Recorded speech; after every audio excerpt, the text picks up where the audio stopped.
Hamna shida, nimekutafutia kijana mchapakazi ndugu yangu, mwenyewe utamfurahi. Kweli? Wewe unanijua tena mimi sina mbambamba. Mimi nitakuwa nimefurahi maana shoga yangu. Nashindwa hata kwenda kufanya mambo mengine. Kutwa nimekaa hapa. Ndio. Basi unajua riziki zenyewe lazima utoke ukazitafute huko. Kweli ndugu yangu, hata sijali. Lakini sasa hivi nishamuelekeza, wewe unasikia anatokea wapi? Anapajua kweli? Anapajua. Nimemuelekeza mitaani kanambia naijua. Kuna mjomba wake sio na kama ni wako kazi. Jamani. Pole. Vipi? Ndio kijana mwenyewe? Haya njoo. Vizuri sana.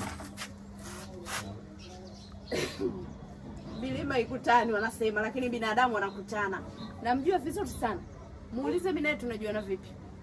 Mueleze. Tunajuana? Wewe mueleze. Mimi na wewe tujuani?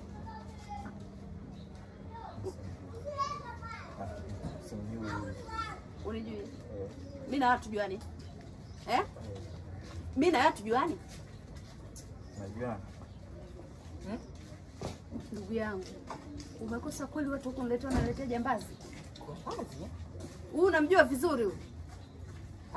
Bwana, sasa tunasemaje jamani, kijana watu mstaarabu, unamuona kabisa huyu jamani.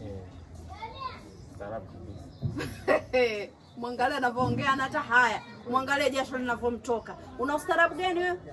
Mimi nimekuja daa juzi. Unataka kazi utaki kazi? Kazi?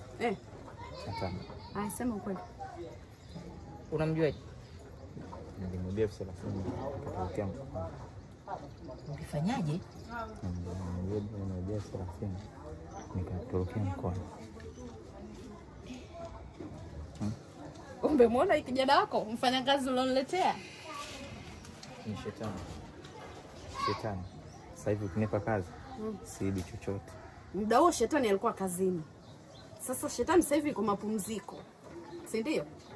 Umekuja tena. Si ndio? Sasa sikia nikwambie. Afadhali umejileta. Kazi huna na hapa utoke. Ndugu yangu, nashukuru sana kwa kuniletea. Kakimbia.